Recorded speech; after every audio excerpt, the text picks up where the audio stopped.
Hi, my name is Freda Battle, and I'm an associate pastor at World Overcomers Church here in Durham, North Carolina. A lot of people know me as a worship leader, or as a teacher, or even as an aunt or a friend. But what you don't know is a lot of my history and my past. And I want to share this with you this morning, not out of discouragement, but to encourage someone this morning. As a child, I was sexually molested, and at the age of 12, I became pregnant. And at the age of 13, I had a son. And because of the circumstances at the time, I was not able to keep him, so I had to give him up for adoption. It was a very hard process for me, but it's something that honestly I don't regret. On June 3rd, 2024, I get this call from this wonderful woman, Mary Branham, who can find anybody if you're looking for them. And so she said, Freda, let me ask you this first. Are you a twin? And I said, no, I don't have a twin that I know of. She says, oh my God, I think your son just showed up on your DNA. And I said, what, Mary? And she said, yes. Now, Mary Branham does work like this. She looks for people. So I had given her access to my ancestry. So I pull up my laptop and I go on there, and there's this name. I don't recognize the name. Name is Thomas Lazar. And I'm looking at it, and it says that the only relation that it could be is parent-child, which was astounding to me.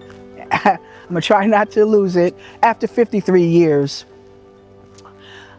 Mary says, she says, Freda, I'm pulling up stuff now. That's what she does. So she sends me this picture of this young man. He's about 15 at the time. And I look at the picture. She says, what do you think? I said, oh my God, Mary, I'm looking at my eyes. I'm looking at my nose. This is my child. And so that day I was so nervous. I was calling family members. You're not going to believe this. I think I found my son. So I waited. This was like early in the morning. I waited till about 5 o'clock. At 5 o'clock, I said, well, I got to reach out to him. So I just sent him this note on Ancestry, and I said, hi, Thomas.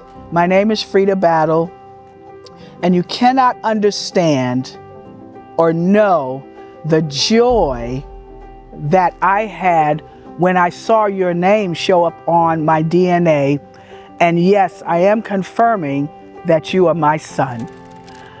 I said, let me tell you a little bit about myself. And I shared some of my history with them or whatever.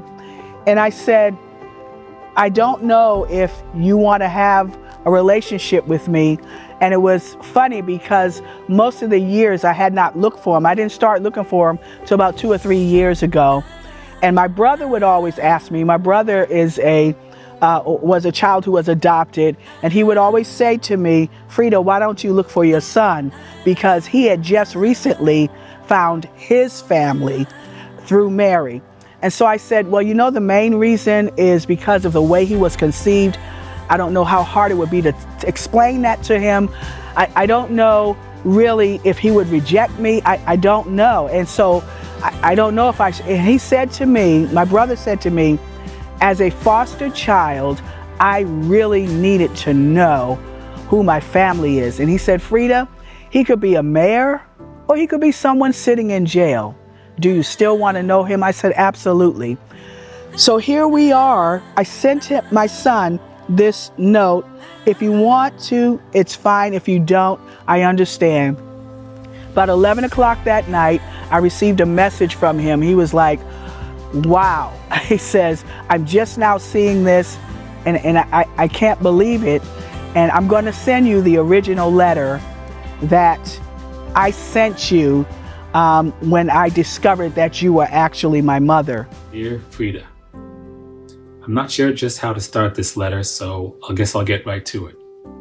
I was born in Boston in 1970 to a woman who I was told was 13 years at the time of my birth.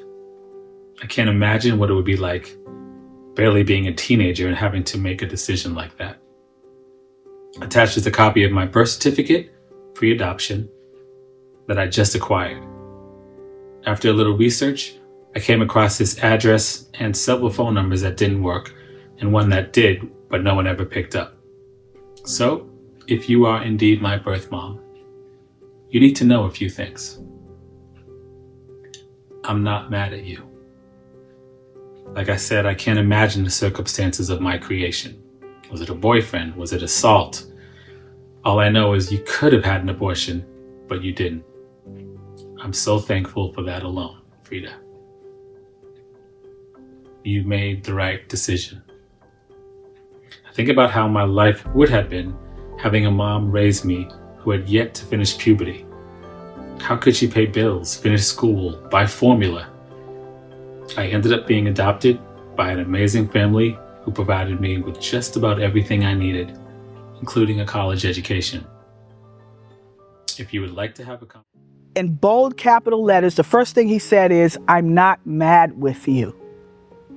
Because I cannot imagine being a 13-year-old wondering how you're going to take care of this child. But I just want you to know it was one of the best things that you did because of where my life went. And I'll let Thomas share that. But I'm just here to encourage you this morning that this Mother's Day, I have my child. Oh, and not only that, did I mention I have a 19-year-old, beautifully gifted and brilliant granddaughter by the name of Ella. And I just want to thank God so much. No regrets. You don't have to feel sad for me. You don't have to feel bad. I'm really here to encourage you. That mother, you might have been looking for your child. That daughter, you might be looking for your mother. That son, whatever it is, don't be afraid to step out. It took me 53 years later. Now I could say, well, God, why did it take so long? I don't know. And at this point, I don't really care. But I have my son again. He's a wonderful young man. He sings, he dances, he's a film director, he does it all. And I just want to encourage you to know that whatever you're believing God for, I don't care how long it's been, but you can be assured that it can come to pass if it's in God's design. I love you. Happy Mother's Day.